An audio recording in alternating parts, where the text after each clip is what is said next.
चंद्रपूर जिल्ह्यातील बल्लारपूर शहरात नगर परिषद निवडणुकांच्या पार्श्वभूमीवर भाजपने घेतला महिला मेळावा।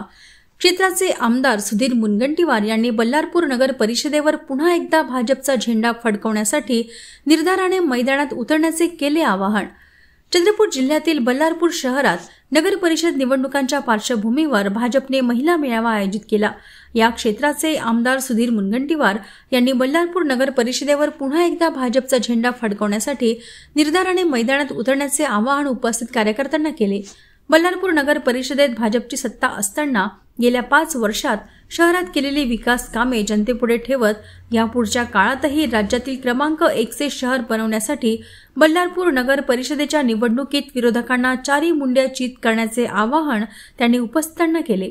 काँग्रेस मत चोरीचा मुद्दा पुढे करते, मात्र त्यांच्या बुद्धीची चोरी झाल्याची टीका आमदार मुनगंटीवार यांनी केली। उनकी कितनी भी सेवा करे वो कम है।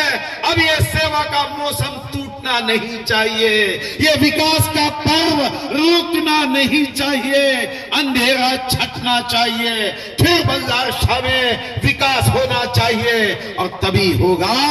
अंधेरा तभी छटेगा जब कमल खिलेगा। तो मैं इसलिए नहीं कह रहा हूं कि अगर भारतीय जनता पार्टी की सत्ता बल्लारशाह में आ गई तो मेरे 2 हाथों के साथ और 2 हाथ जुड़ जाएंगे। मैं इसलिए नहीं कह रहा।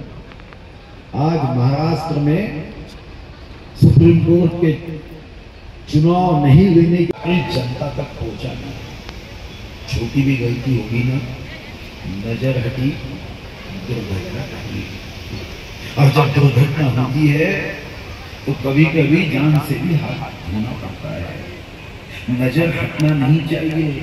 मेळाव्यात आमचा संकल्प विजयाचा नाही, विकासाचा संकल्प आहे की विजय आम्हाला हवा आहे, पण तो जनतेच्या विकासासाठी।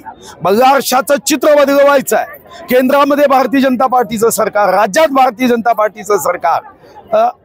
अतिशय स्पष्ट आहे, बल्लारशाहचा विकास करायचा असेल तर भारतीय जनता पार्टीचं सरकार इथं आणावं लागेल। अन्यथा काँग्रेसने 50 वर्षे या राज्यामध्ये निवडणुका जिंकल्या, काय दिवे गावले, देशात जिंकल्या, काय दिवे गावले। फक्त यांचा मुद्दा काय, मत चोरी, मत चोरी।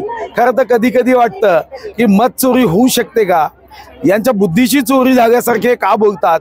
कारण निवडणूक आयोगाने या ठिकाणी प्रत्येक बूथवर काँग्रेसला सुद्धा बूथ लेवल एजंट नियुक्त करायला सांगितलं। का केलं नाही? तुम्ही तुमची जबाबदारी, दायित्व, कर्तव्य हे पूर्ण करायचे नाही। मत चोरी, मत चोरी। देवा, यांची बुद्धीची जी चोरी झाली आहे तू FIR यांची नोंद कर आणि पहिले यांची बुद्धी वापस कर।